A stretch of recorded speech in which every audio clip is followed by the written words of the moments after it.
So what we're going to do, and I found when you have a couple authors on the stage, it's wonderful for us to interview one another rather than us just doing the blah, blah, blah, blah, blah, blah, blah. Because I think it's more intimate, inspirational. So a lot of you know about Ann's second book, but I don't think many of you know about her first book, Kitchen Chinese, which is basically biographical fiction. So actually, this is what I wrote about her book. Ann Ma's richly detailed Kitchen Chinese is humorous enough to make you laugh out loud, and so delicious you're sure to begin craving Peking duck and dim sum. A true tale of reinventing oneself in a new and foreign world.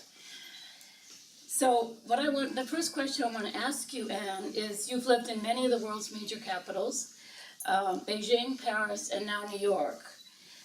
Do you feel you needed to reinvent yourself for each venue, or are there threads that carry you through the hard days and the good days? Well, first I just wanted to start out by thanking everyone for coming. I want to give everyone here a big hug. It's like wonderful to see so many friendly faces and familiar faces in the crowd, and thank you, Patricia, for doing this event together. I'm incredibly honored to share this stage with you, and thanks to Charlie and Grant for organizing. In answer to the question, I think, yes, I think reinvention is a huge part of any trailing spouse's life. And I moved to Beijing as a young bride. I got married and moved there a month after the wedding. Found myself without a job, without any prospect of a job. Really was flailing, trying to find meaning in my life as, you know, an American with one of those Puritan work ethics. I really wanted to fill my days with something constructive. And I felt very lucky to have tumbled into writing about food and while working for a local expat magazine called That's Beijing. I think that food is the thread that I find and is what I have found in each place, but even coming to Paris, where I had always dreamed of living, it was still a culture shock to find myself in a new place, speaking a new language and reinventing a life all over again. And even now, living in New York, where we just moved in July, again, even though I lived in New York 10 years earlier, the city has moved on without me, and so I find myself again in a new sort of trying to form a new identity. So each new place is a new life, but I think food is the thread throughout all of them, that no matter if that's conscious or unconscious, it's the thing that draws me into a place and is the spark that ignites the spark and then keeps me going. That's great. That's great. I'd like to ask you now about the writing fiction versus nonfiction, because if you locked me in a room and told me to write three paragraphs of nonfiction, I'd starve to death in a month. I wouldn't write anything. I have no idea of writing fiction. So I admire you tremendously for being able to do both fiction and nonfiction. So tell us as readers and you as a writer, how different was it to sit down and write fiction versus nonfiction? Well, I think I have a lot to learn as a fiction writer still. That is a craft that I think there's a lot of hubris involved to publishing a first novel, and I'm a little, it's almost... But you did it. I did it, but I don't like going back to read it again. That's okay. You did it. They can't take that away from you. I think that with nonfiction, there is nowhere to hide, especially when you write a personal story, a memoir. Every detail is perceived as truth, no matter if there's some poetic license of exaggeration or humor. It will be perceived as God's honest truth, and people will say, well, did you really, eat your weight in andouillette? You really ate, 150 pounds of it? No, and so I think with nonfiction, there's absolutely nowhere to hide.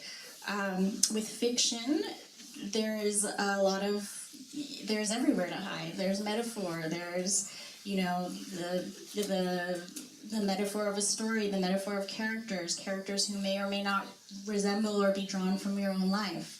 So I think... But for you as a writer, was it different to sit down and write fiction versus nonfiction? Yes, very, very much so. You're really alone in the room with fiction, right? I mean, with nonfiction, yes. You've got all sorts of facts and figures you can play with. And especially with the nonfiction book I wrote, in which the history of food and place is woven into the story, so tied together so closely. I always had that thread to go back to when I felt that it needed to be grounded in something. But with fiction, no, I mean, everything is invented, so. So my next question is, if I came to your house for dinner tonight, what might be on the menu? I think for you, since you're such Carry-out pizza? an expert in French cuisine, is what I was going to say, is that I would call my father, who's a great Chinese cook, and beg him for Chinese recipes. Terrific, I'm on. What time? And he makes things like tea eggs made out of quail eggs and his own Peking duck and things like that. So I would... Can I have a rain check? Great. In writing Mastering the Art of French Eating, what was the most difficult part of your tour? You know that those of you who have seen the books, you traveled all over France, taking very incredible number of specialties and going really deep into interviewing people who created the cassoulet or made the soup au pistou and so on, and just followed people around. So what was the most difficult part of the book, of researching and writing, and what was the most fun part? Well, I would hate to say that the most difficult part was eating or trying andouillettes. I read your whole piece of andouillette. I'm with you on that. I have a friend who says, now that I'm 50, I don't have to try to like andouillette anymore. I think the hardest part was finding the people, the home cooks, people who I really longed to meet and to talk to uncover their secret recipes or their memories of childhood, and how I really was so curious to hear how these dishes figured in their lives, in their childhoods, in their adult lives, and the way they were passing them down to their own children. So finding people was both the hardest part and the most rewarding. I mean, being invited to cook soup au pistou with a group of 20 village women in Provence was... And they all had 20 different recipes, of course. And 20 different right. opinions on what an American should be like, and right. How I was holding my knife. But that also was a wonderful, heartening experience, especially at the end of the soup preparation, when we all found each other again in the village square and they were dishing out the soup, and suddenly everyone was incredibly friendly. As you know, was there a little wine involved in that? Maybe. So meeting people was both, finding people was very difficult, but meeting them was the most rewarding. Always is. Always is. Okay, so be honest. If you could live anywhere in the world today, of places you've lived before, where would that be? Well, it would be Paris, of course. Yay! We won! Great. Okay, it's up to you. Okay. We're gonna follow. You guys will have a chance too. We're not gonna. You'll have a chance to ask questions. Okay, so I wanted to learn more about your newest cookbook, the 14th book, right? The French Kitchen Cookbook. And if you could tell us a little bit about it and what inspired it. And then also, I noticed that you had a lovely acknowledgement to the photographer, Jeff Koch. And I'm so curious about what goes into shooting a cookbook, what an actual photo shoot for a beautiful cookbook like yours is like, behind the scenes. Well, I think not just every cookbook, every book has a different history and a different starting point and different ending point.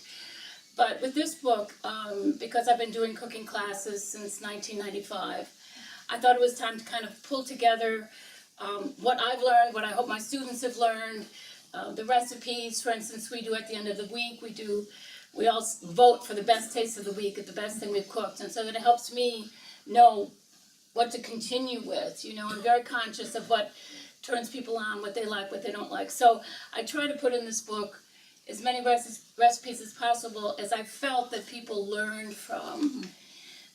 As for photography, it was very interesting because Jeff Koch and his wife and daughter who work with him in Chicago, he's both a commercial photographer to pay the rent, and he also does food photography for fun and to pay a little more rent.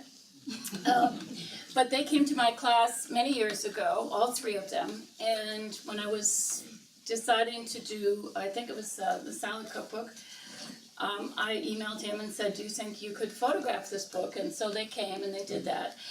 And, you know, I think when you know you love your work and you're passionate about it and you hardly know that you're working, you're having so much fun, you're crazy, you're working hard, but you're also having the fun and the work level is at the same level.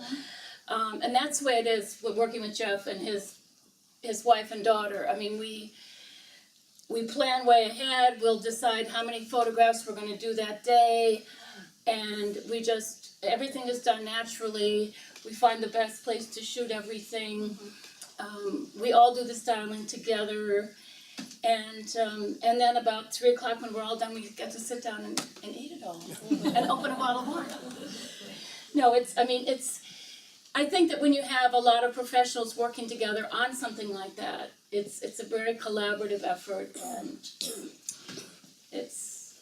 it's very rewarding when it comes out as well as you hope it does. Yeah, well, I mean, the photos are gorgeous. Yeah. To go along with the great recipes. So, since you moved to Paris some years 35 years ago, how have this question comes from Twitter. I did a little crowdsourcing, and this is Phyllis Flick, if you're here. This is Phyllis's question. How have Paris restaurants evolved since you've lived here, and what changes have you seen in French cooking? Well, I mean, it's dramatic. Of course it's dramatic. I mean, 35 years ago, places were open 5 days a week. They were very traditional. They were much more formal. Today, there's much more international influence. Places are open 7 days a week, much more casual.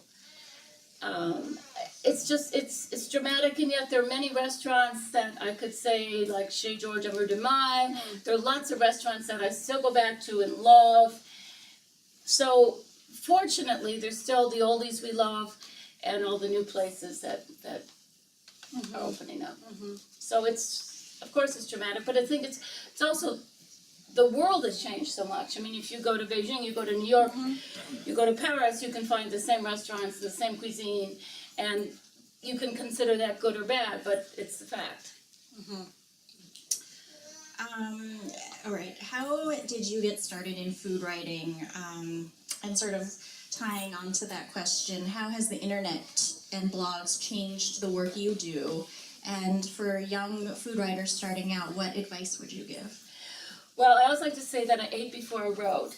But I knew from the time I was in 3rd grade that I wanted to be a journalist and write for newspapers. And so I followed this straight and narrow of working for the high school newspaper, majoring in journalism in college. And I actually studied to be an art critic. I have a master's degree in art history. And one of my first jobs out of college was at the Washington Post. I moved there the week of the Watergate break-in and got a job at the Washington Post like that. That wouldn't happen today. But I actually had an art column. I had a weekly art column for about 2 years, and I actually found that very boring because I realized that I went into journalism to be able to ask people questions, a man on the street, stop people, be curious. And I found in some ways that the artists, everything they had to say was on the wall or in their work, and they weren't very good interview.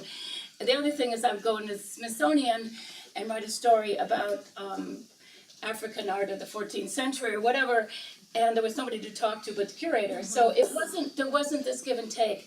I always loved to cook, and so little by little I moved from writing about art into food. And in 1976 I moved to the New York Times, and they were just expanding all their sections, and that's when I started as a food writer. So advice for people starting out today, just follow your passions. I think that's the only advice I can give anyone in the world is you have to be passionate and you have to just not take no for an answer. When I moved to Paris, I remember one of my colleagues said to someone else, "She'll never make a living writing about food in France." Hey, I pay the rent. And you're also a cooking teacher. Yes. Yes. So in your experience as a cooking teacher and through your cookbooks and via your students, what is it about French cuisine that keeps Americans so fascinated? Why do they keep coming back to it? I think, and again, going back to the change of the rest of the world, I mean, France has moved ahead tremendously in terms of cuisine and ingredients, but the rest of the world is slowly catching up in terms of freshness and markets and so on. But I think that there still is a core love of what there is in France, of the ingredients, of the tradition. I just spent a week in Provence with friends from the US, and they're chefs, and we would go to the market and we would cook. And, there's still a core goodness about so many ingredients here and the tradition that I think people come back for. I mean, sort of tying on, leading to my next question. You and your husband have chosen Provence as a second home or a place that you love very much. What drew you there, and have you noticed a difference in the markets between Paris and Provence? Is there movement in either place to eat locally, the produce produced locally, and what differences would you say you see in the markets? Well, we ended up in Provence kind of by serendipity because our best friends in New York had rented the house that we now have, and it just happened. And I truly believe that people don't find houses, houses find people, and the house knew that we would take good care of it. I think it's very interesting. Sometimes I think about the eating local in Provence, and I don't want to overstate it, but I mean, last week we had the first asparagus of the season, the first artichokes. We have local lamb. We sleep under blankets that are made from the lamb's wool of the local lamb. We have our own olive oil. We have our own honey. And I'm not trying to applaud us for it, but it's just so easy to make all that happen because the tradition is there.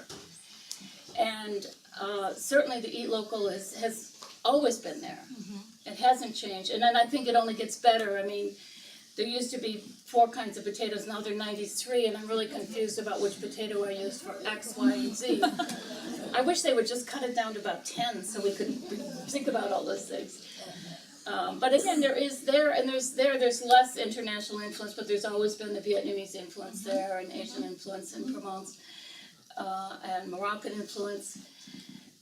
I think that the choice of what's there in terms of ingredients to cook with only gets better and better and better. I mean, we live in a village of 5,000 people. There are 4 butchers you could go to at any second. There are 3 or 4 fishmongers. The vegetables are incredible.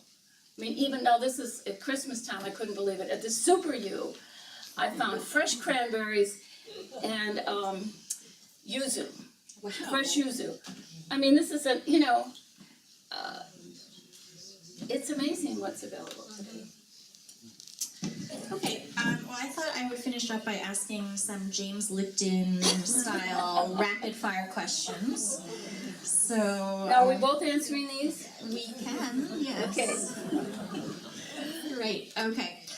Your cooking heroes or heroines? Well, definitely Julia Child, no question. I don't know how many of you read Provence 1970, but if you haven't, I really highly recommend it. It's the story of when Julia Child and James Beard and Richard Olney and Judith Jones and who am I forgetting? Anyway, they all got together at Christmas cooking together, and it's a very, very and MFK Fisher. And what's great is that time, everybody wrote letters, and MFK Fisher's great grandnephew wrote the book, and so he had access to all of these letters they'd written, like saying, James Beard, that fat old slob, what was he doing there last night, Very honest, and it's a very sweet book of what was going on then. So how about your heroes? Well, definitely Julia Child. Also, I would say Priya Savarin, great gourmand, sort of inspiring as an eater. And I don't know if I could really count him as a cook, but I love Marcel Pagnol and the way he talks about hunting, which and sort of a lifestyle of yesteryear, very poignant.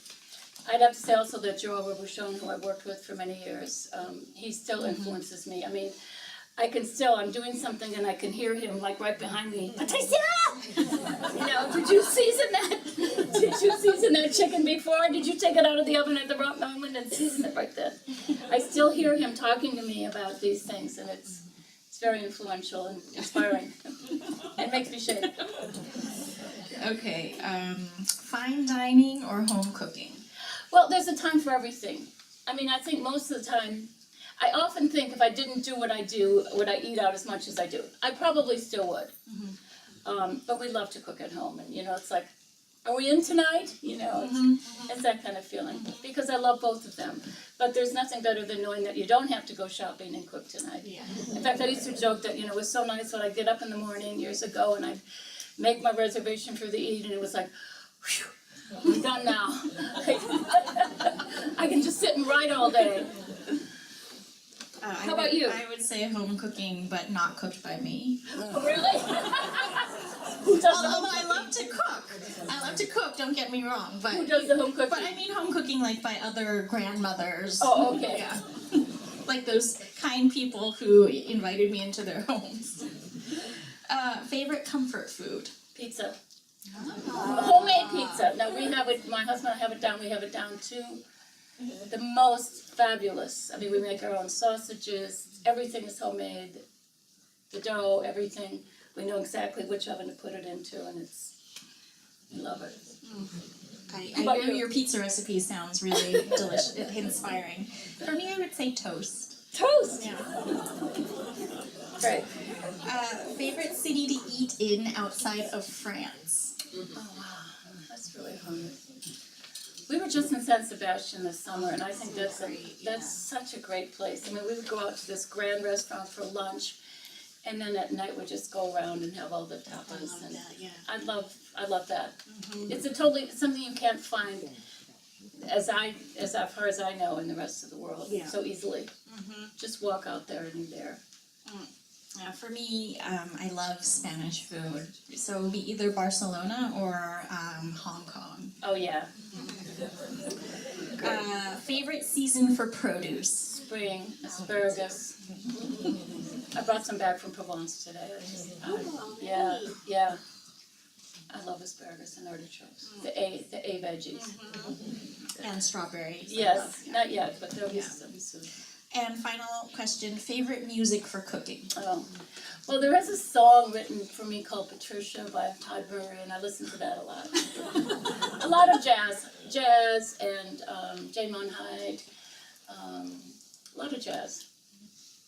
I would also say jazz, TSF Jazz, which you can stream around the world, so always have that on in the kitchen. That's great.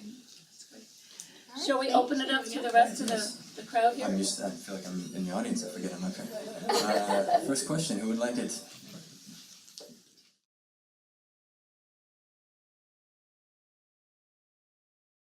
Vegetables. Vegetables. Get people to love vegetables. I think that, I don't think, no, it's not easy. It's hard, for sure. But if you can get people to either learn to cook a little bit or to learn to shop, I think, to me, that's the most important. I don't think you can do it with legislation and so maybe sort of the passion you were talking about, the passion. But not everyone's going to have that, that's for sure. I mean, it's very complicated. I mean, the whole school food program and so on, and all of that. And I mean, I think it's interesting. I don't know how much influence the whole French campaign, whether you have an ad for McDonald's that says, eat 5 vegetables a day and do that. I don't think that really does a whole lot, but people always ask me, are you talking about France or are you talking about the world? People always say to me, how are the market, and in fact, the area that has changed probably the least in terms of structure and use are the markets of Paris, or the markets of France. As I said, there are now 93 potatoes you can get instead of 2, but the markets are still there. And for instance, I always use the idea of the fish market. I mean, fish is one of the most expensive things you can buy in Paris or in France. And yet, you see people lined up there, and they're not buying that fish to feed to their cats. Yeah. And someone's going to go home and cook that fish, and it's probably not the cook, it's the housewife. And so I think there still is a tremendously good tradition of buying fresh foods and cooking them at home in France. Whether that's going down to the 20-somethings, I think it has to be. And I think more men are cooking today, which I think is positive, so it's spread out a little bit. That probably doesn't answer your question about the whole... It's a big question. It's a big question. It's not an area that I'm a specialist in, or Ann either, probably. But I think to just encourage people to cook, to buy good food and cook at home. And I know in my own, I'm rewarded all the time with, I get a lot of men who've never cooked before, never been in a kitchen, and they can't believe how much fun it is and how great it is. Of course, I'm doing all the shopping and the mise en place, but I think that they're getting, just getting people inspired to how wonderful it can be to put something that you prepared on the table. So we have to start somewhere on all of that.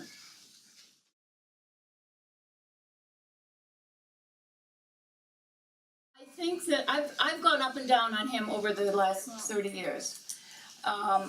He was a pioneer in terms of creating a menu that was mostly vegetarian. It's not completely vegetarian. I've had some very disappointing meals there, and I've had some wonderful meals. I was a vegetarian. In fact, I'm the only person who probably ever gave up vegetarianism for their career. And my husband calls me a lapsed Catholic and a reformed vegetarian. But, so, I mean, I am open to all movements of food. I think that food should be pleasure, and if you want to be a vegetarian, fabulous. If you want to eat meat, fabulous. I think that food should be pleasure, no matter what it is. And I applaud anyone who goes kind of off the radar and does things as he does. But I think we shouldn't get too stuck in a mold of this is the only way we should go. I mean, I don't know. What do you think, Ann? I think that also for me, being a vegetarian is not feasible with the work I do, and that I greatly value being able to go to a place and eat whatever is offered to me. I think it's a sign of the respect I have for the culture that I'm visiting. And that is why I could never be a vegetarian, although in my daily life, the way I cook is actually mainly vegetarian. Mm-hmm, mm-hmm. I think we're all moving more towards a little bit of meat and a lot of vegetables. Did I answer your question properly? Okay, good. Yes.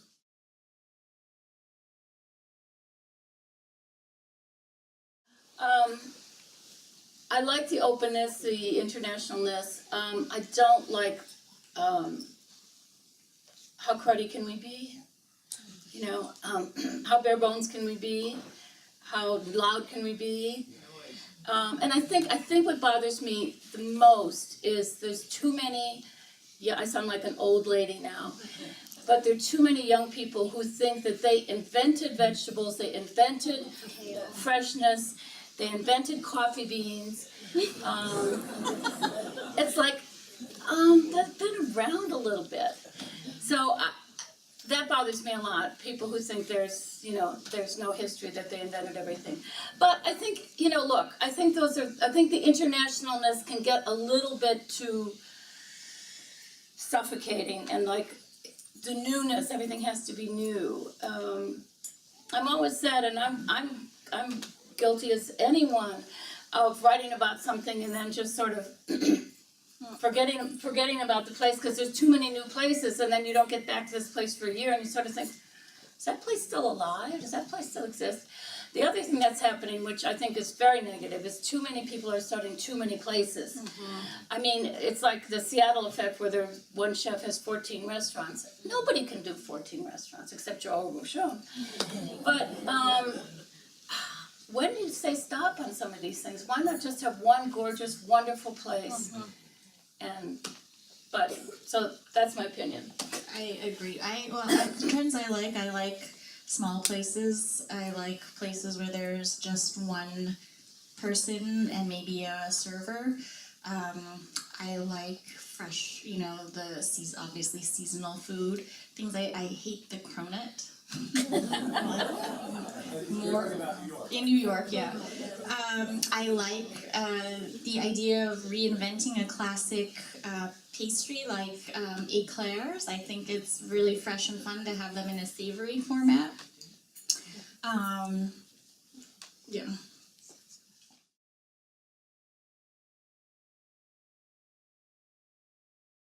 It's really hard to give advice on writing because every experience is so different.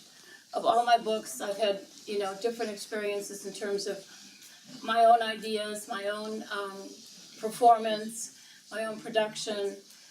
And, over 30 years, the publishing world has changed a tremendous amount.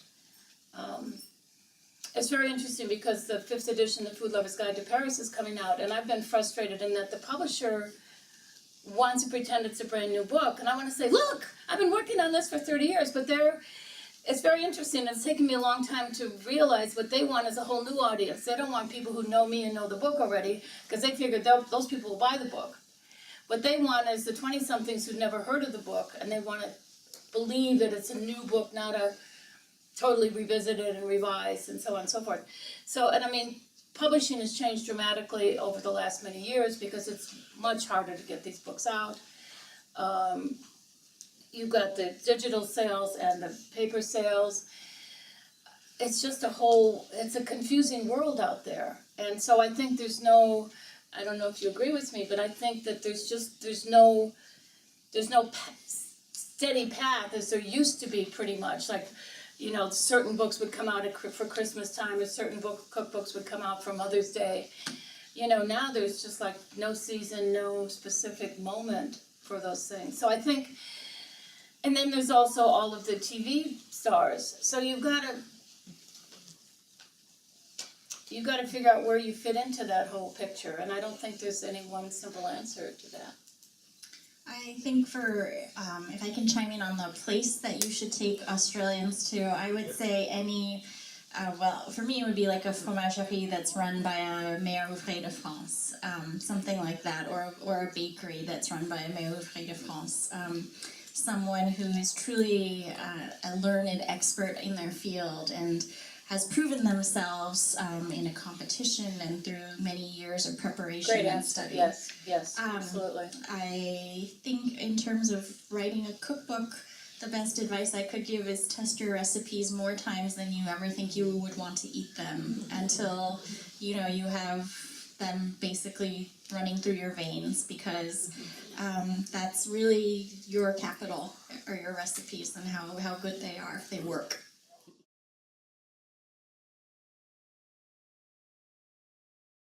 Okay, I don't have the Legion of Honor. I have the Chevalier d'Honneur des Arts et des Lettres. Okay, so why should I feel guilty about, you mean being negative towards someone?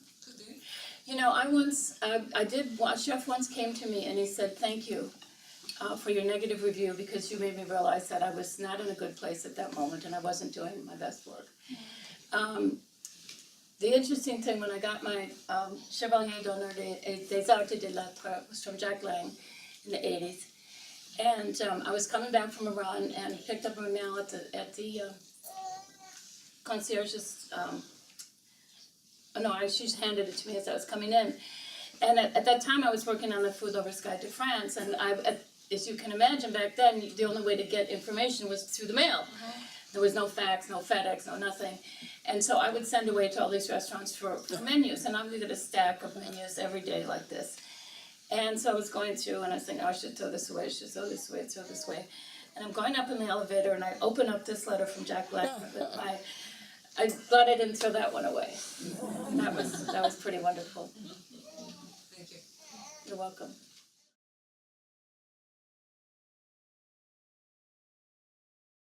And I know you recently, I love Lyon. I do too, but you just recently in your Bon Appetit article, you mentioned about, you talked about Lyon a bit. The Bouchon, I was just researching an article on the best quenelle in Lyon. So I was forced to go there and eat quenelle for like 5 meals Glad in a you row. did that earlier, Breakfast, not lunch, this and last few dinner. months. No, I liked the ones at Chez Hugon. But I think Lyon is a wonderful place to eat, and they say it's the capital of French gastronomy because it's at the crossroads of so many different regions of France. But also, I think Lyon has a really fascinating history about the silk trade and the silk workers and their unions and Hermès, yeah. And so I think that Lyon is a very, very rich city to visit and to eat in. And also I loved the traboules, these little corridors that passed from building to building that were used during the silk trade so they wouldn't have to go outside and get their bolts of silk wet, but then also they were used during the resistance. So I think it's a very romantic place to go, romantic in a historical sense. I love Lyon. I would love to live there and cook there.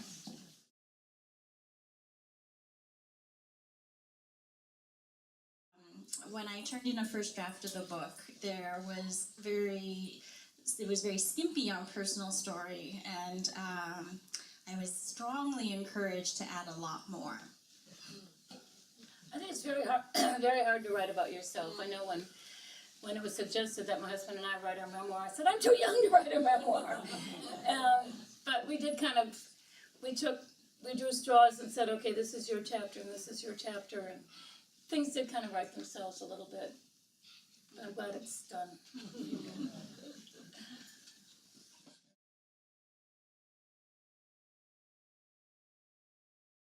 Well, the no-choice menus have become very popular around the world. I personally don't love them. I won't mention a restaurant, but that I went to twice that was supposed to have a seasonal menu, and the choice was smoked mackerel and parts of lamb in May and in December. And I didn't wake up that morning thinking, oh, I hope I have smoked mackerel and lamb hearts for dinner. I think that on the positive side, I mean, the whole concept is that it allows the chef to, have a less expensive menu, create something that he really loves, and what is of the season. And I think when it works, it really works. I've been to many of Bones and Frenchy and a lot of these places that do that. I sort of am for it and against it. Although I read recently that chef at Chateaubriand, who has a no-choice menu, won't go to a restaurant that has a no-choice menu. So, the thing is, I guess it's like anything in life. When it works really well. It works really well. I mean, I went to the new David Toutain recently, and it was fabulous, and I would put myself in his hands any day. But I think you have to be in the mood for it. You kind of have to be in the mood for it, for this experimentation, and feel, you don't wake up that morning, if you're saying, I really want a Côte de Veau tonight for dinner, and you show up there and they don't have anything resembling that. So I think you have to pick your poison on that. And say, okay, I'm going to have an experimental time and let this person really go for it. Pick your chef. Yeah.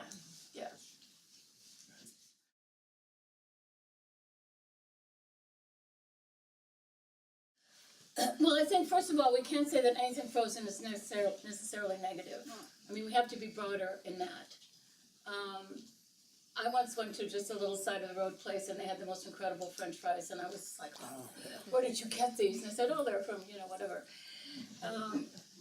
I think the end result is, what is the product? Now, granted, we have to differentiate between the Corner Cafe and Alain Passard. Well, of course.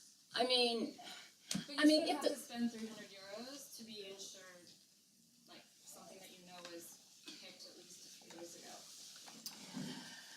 I don't know. I think we can get. I mean, I'm just curious why you're. I think we can't get too boiled up about this. I mean, I think that they're good products made by other people, they're good frozen foods. Obviously, you're not gonna go to Passard and have that. But if you go to your corner cafe and you have a really nice meal and some of it happens to be frozen, I'm not gonna get bent out of shape about that. What I do say though is I'm always excited when I'm walking around early in the morning in Paris and I see these potato trucks going around and dropping things off at cafes. That means they're making their own fries, you know? I mean, I think again you kind of have to pick your poison. You can't just drop it anywhere and assume you're going to get the most perfect. I do think the reglementation of saying this was made in-house is very important. I absolutely think it's a great idea. I think there is a designation already. I walked by a restaurant the other day and they had a plaque that said something like Restaurant de Qualité. Well, there is. Okay. I mean legally, anyway. Yes, legally, right. Well, you can't There's just say, some, I think, like. hey, I'm homemade. But I think, don't you think that the consumer will find it themselves? I mean, I think people know the difference in taste between a blanquette de veau that was. There's been an enormous amount on the press and on television about how many restaurants throughout France are using food that's been made in factories. So how would you know? Well, my point is, you can't tell the difference. You When you get there. yeah, when you get there, beforehand. At the end of the meal, when you've had a mediocre meal. But I think, well, you could have a mediocre meal, Even if it was homemade, that it I could be made from mediocre. scratch too. Exactly. I don't think that's the point. I think the point is, did you have a good meal? And I think, and also we're talking about, you know, is it the place off the autoroute? Is it the corner cafe? Is it Passard? Is it, you know? I think you have to also, the consumer has to be a little responsible for what's out there too. But how could the consumer know? I mean, you wouldn't know the package because they threw the But- package in the garbage. I think the issue is also that certain of these foods that are sous vide have preservatives in them that if you're eating fresh food you don't have. We discussed this a little at a previous event, that's the thing that gets people's ire up also, is that there's much more sodium in it because it's going to be. I disagree with you, but don't take the negative angle on sous vide. Sous vide is a very positive thing, and it doesn't necessarily mean preservatives, but that's a whole other issue. Yeah. But I think, you know, I think the consumer has to take responsibility as well, and I think you have to know where you're going and what you're doing. Another topic? Yes, let's change this up.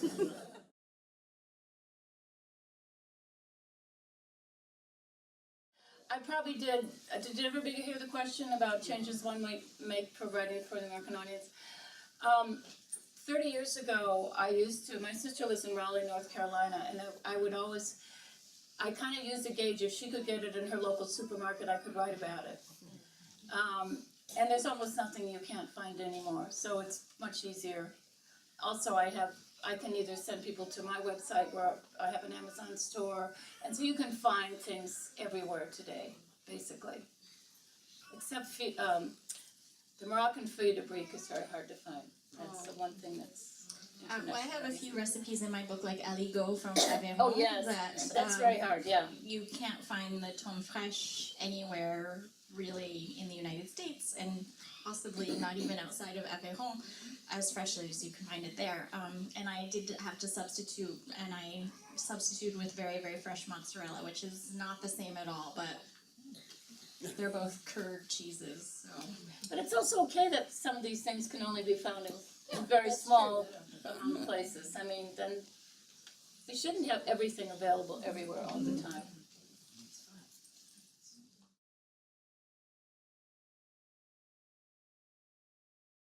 Well, what my publisher tells me is that, in general, French people are not interested in learning what Americans think about them.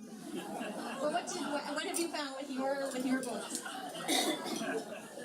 Well, I think it's as much a publishing trend as ever. The French translate very, very few books anymore.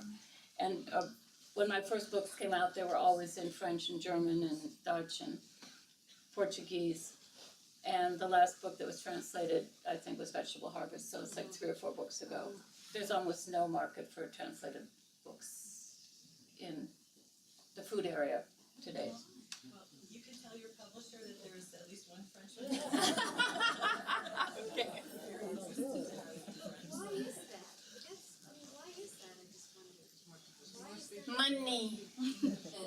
Really? Yeah.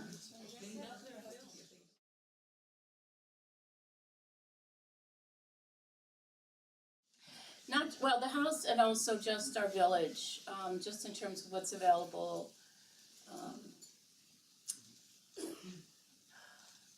It's just made me be more and more aware of what we have and use more of it. For instance, I'm working right now to find as many of my desserts that can be transferred from butter to olive oil.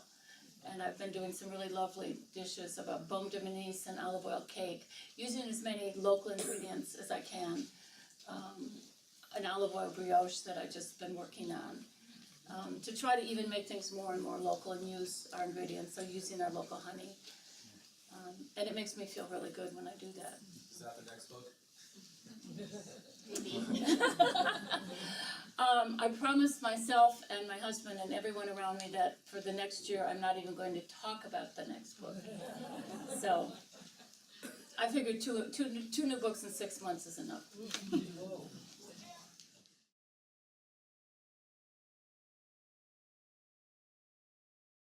Well, it's interesting. You're gonna love this one. I have a really lovely brioche recipe with lots of butter, and I thought, okay, I really want to do a good olive oil brioche. So I went to Gâteau.com, and I looked at what they had, and this recipe looked sort of interesting, and I kind of followed it because it was easy and it was not very good. And then I really studied it in my head, and then I actually used kind of almost the same ingredients, but not in the same method, and came up with the brioche that I love. So that's a simple example of something. Other times it'll be, I'll go to a restaurant and kind of play around with something, keep playing around with it and playing around with it, and sometimes I give up and sometimes I don't. Oh, it's interesting, another recipe, I had this, a really lovely chocolate dessert recipe that was in last summer in Côte Sud. And I made it and it didn't work and it worked and it didn't work. So I just kept thinking about it, and again, in the same way, I took the same ingredients but transformed the way in which they were used. Because I loved the idea of the recipe and I loved the ingredients. But in order to get it to work, I had to keep thinking through it and transform it into something else. So that's kind of what I do often. Time for one more question? It smells good in here. What's going on? Oh, is that popcorn? It's a little trick.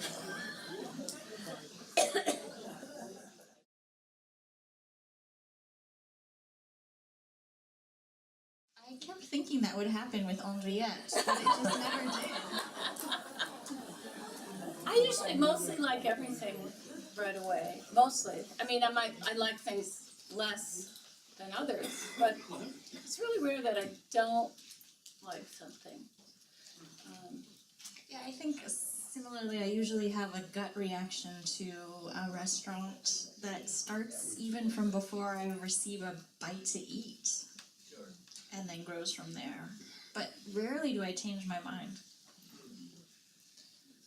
Well, very good. Thank you very much, both of you, for joining us tonight.